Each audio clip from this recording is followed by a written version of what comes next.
Hello and welcome in this class.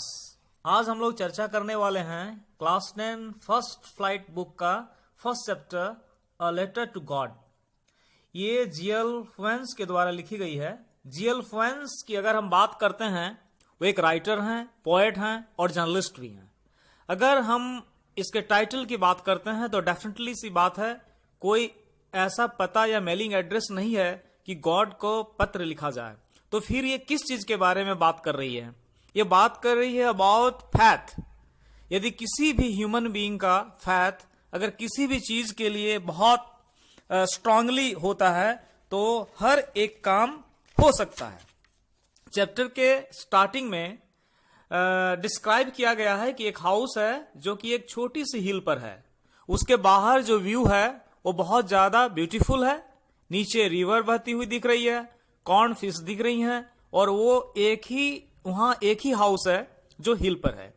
ये house है Lencho का। लेंचो इस कहानी का मेन कैरेक्टर है जो एक फार्मर है। लेंचो एक्सपेक्ट कर रहा है कि इस बार काफी अच्छी रेनफॉल होगी और इसकी वजह से उसके कॉर्न फील्ड जो हैं वहां अच्छी उपज भी हो जाएगी। आसमान में क्लाउड दिखाई देने लगते हैं। लेंचो फील्ड में खड़ा हो जाता है और गॉड से कहता है अच्छी बारिश होना ताकि फसल अच्छी हो। लेकिन कुछ देर बाद ओलों की बारिश हिलस्टॉर्म शुरू हो जाती है और लेंचो उदास हो जाता है। उसे ये लगने लगता है कि अब सारे फसल नष्ट हो जाएंगे। सभी कॉर्नफील्ड में सफेद चादर बीत जाते हैं, फसल वास्तव में नष्ट हो जाते हैं। उसने चूंकि उसका एक फैथ है गॉड पर, इसलिए उसने सोचा कि अब हम क्या करें। वो फटाफट गॉड को पत्र लिखा। पत्र में वो गॉड को लिखता है कि गॉड, ओलों की बारिश के कारण मेरे फसल नष्ट हो गए। मैं और मेरे फैमिली भूखे ना रहें, इसके लिए हमें पैसों की जरूरत है और इसलिए हमें 100 पेसोस आप भेज देना। और ये लिखकर वो उसे पोस्ट ऑफिस में ड्रॉप कर देता है। पोस्ट ऑफिस में जब पोस्टमैन को यह लेटर मिलता है तो उसे हैरानी होती है कि आज तक मैंने कभी भी अपने जीवन में इस तरह का पत्र नहीं देखा जो किसी ने गॉड को लिखा हो।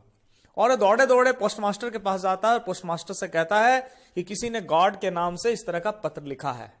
पोस्टमास्टर को भी हैरानी हुई, लेकिन फिर पोस्टमास्टर ने कहा कि कुछ भी हो, इस ह्यूमन बीइंग को कि मैं सराहना करता हूं कि गॉड के प्रति इसकी कितनी निष्ठा है, कितना विश्वास है।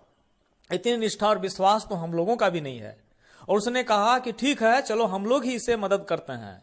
वो अपने एम्प्लॉय से कुछ पैसे लिए, अपने सैलरी से भी कुछ पैसे लगाए और इस तरह 70 पेसोज उसके पास जमा हुए और वो उसी पत्र में रख देता है और रखकर उसको छोड़ देता है।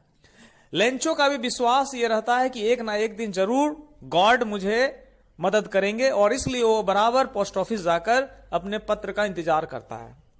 एक दिन संडे के दिन जब वो गया तो वास्तव में उसे बहुत खुशी हुई कि गॉड ने उसे उसका रिप्लाई दिया था। और जब वो पत्र खोलता है तो उसके अंदर उसे 70 पेसोज मिलते हैं। 70 पेसोज देखकर वो बहुत खुश होता है, लेकिन साथ ही साथ वो ये कहता है कि गॉड, आपने मेरी बात सुन ली, इसके लिए बहुत धन्यवाद। लेकिन मैंने तो 100 पेसोज आपसे मांगे थे और आपने तो मुझे 70 पेसोज ही दिए। और हो सकता है कि आप 100 ही दिए हों, लेकिन इस पोस्ट ऑफिस में यहाँ के एम्प्लॉयज के द्वारा बाकी 30 पेसोज निकाल लिए गए हैं।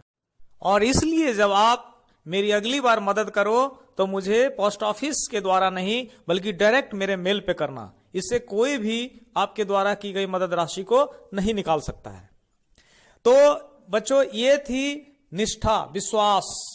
लेंचो का भगवान पर पूरा विश्वास था, गॉड पर पूरा विश्वास था और गॉड ने मदद भी की। हाँ, गॉड किसी काम को स्वयं करने के लिए नहीं आते हैं, बल्कि किसी माध्यम से हमारे काम को पूरा करते हैं। लेकिन हमारा विश्वास गॉड पर होना चाहिए। हम जितनी भी मेहनत करें उसका हमें विश्वास होना चाहिए कि इसका मुझे आउटपुट मिलेगा, जैसे लेंचो को था।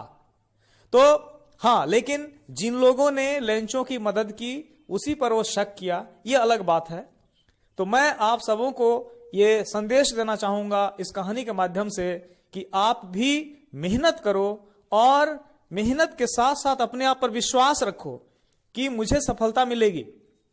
गॉड पर विश्वास रखो, अपने काम पर विश्वास रखो, अपने आप पर यकीन रखो,